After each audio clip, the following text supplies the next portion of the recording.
Bonjour à tous et à toutes. Aujourd'hui, une nouvelle vidéo des jeux en boîte afin de voir les jeux présents dans les boîtes du mois de juin.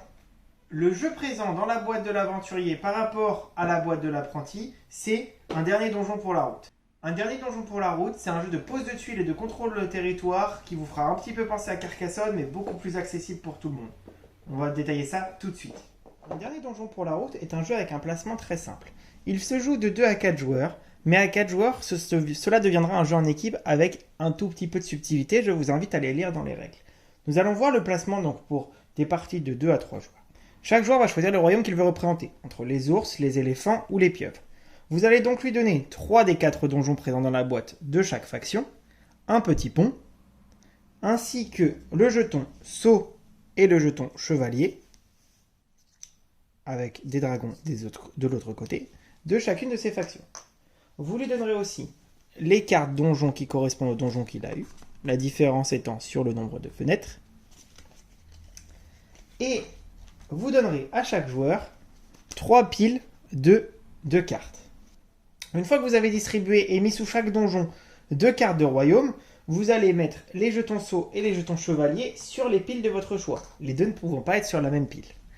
Vous allez ensuite distribuer 3 cartes par personne et la partie pourra commencer, la mise en place est terminée. Un dernier donjon pour la route, qu'est-ce que c'est comme type de jeu? C'est un jeu dans lequel vous allez devoir placer des cartes, un petit peu comme vous allez placer des dominos, afin d'essayer de créer le plus grand royaume possible et d'en être le propriétaire, pour marquer le plus de points. Pour ce faire, vous avez des cartes royaumes comme ceci, avec les 4 éléments présents sur la carte de départ. La carte de départ étant une carte colorée aussi de l'autre côté.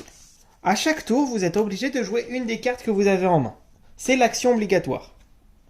Pour jouer ces cartes, vous avez plusieurs possibilités. Soit vous pouvez les mettre comme ceci, comme dans les dominos, à condition qu'au moins une couleur soit en commun. Donc comme ceci, vous pouvez les mettre aussi comme ceci. Voilà. Ça ne marchant pas, évidemment. Ou vous avez alors la possibilité aussi de créer une attaque. C'est-à-dire, vous avez la possibilité de recouvrir la carte déjà présente avec votre carte, à condition de respecter toujours la règle de au moins une couleur adjacente sur les côtés, et de ne pas attaquer, c'est-à-dire recouvrir avec plus d'une couleur différente.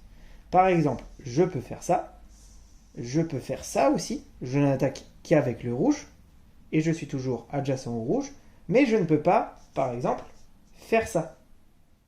Même si je laisse du jaune en dessous, je ne peux pas recouvrir le jaune avec le jaune. Ça serait une attaque à 2 couleurs, ce serait donc pas possible. C'est votre action obligatoire. On va dire que je la joue comme ça. Et vous avez aussi toutes les actions supplémentaires que vous pouvez faire. Vous pouvez aussi, pendant votre tour, une fois que vous avez posé votre carte, décider de poser votre donjon sur le terrain. Et donc de dire, je possède maintenant le terrain rouge de 3 autour. Vous pouvez jouer vos jetons, que ce soit le sceau ou le chevalier, ou le côté dragon de l'autre côté, ou jouer un pont. Que font ces différentes choses? Le sceau vous permet de dire, je choisis parmi les 3 cartes donjon ici, et j'en scelle une.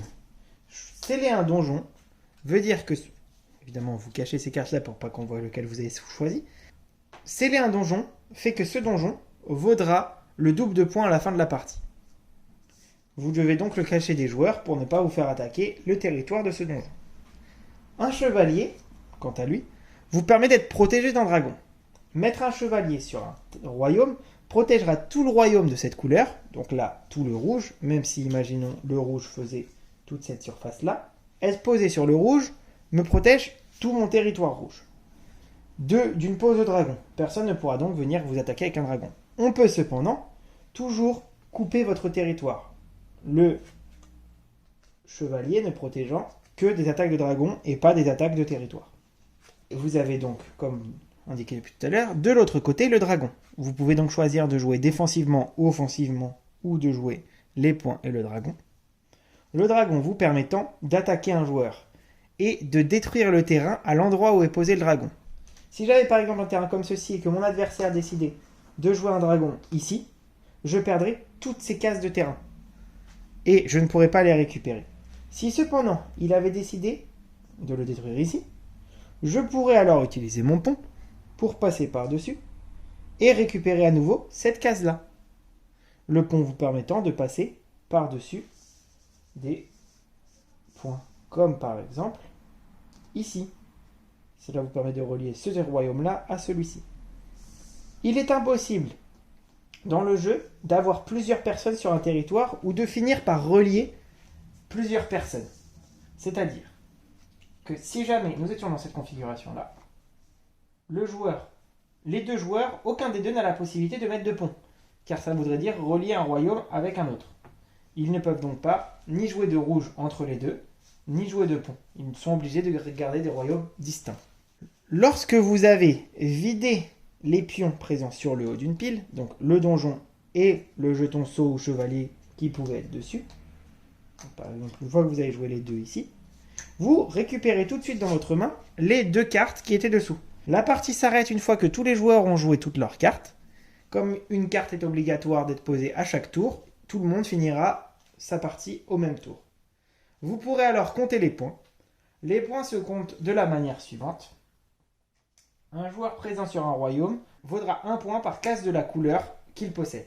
Par exemple, ici le royaume rouge vaudra 1 point la case sur laquelle il est, puis 2, 3, 4, 5, 6 points. Si jamais donc il avait été coupé comme ceci, son royaume ne vaudrait plus que 3 points. Chaque joueur compte ainsi ses points, et le joueur qui possède le plus de points à la fin de la partie sort gagnant de cette guerre de territoire. En espérant qu'un dernier donjon pour la route vous plaise, c'est le jeu que nous avons sélectionné dans la boîte de l'aventurier du mois de juin. Très bonne partie à vous et bonne journée.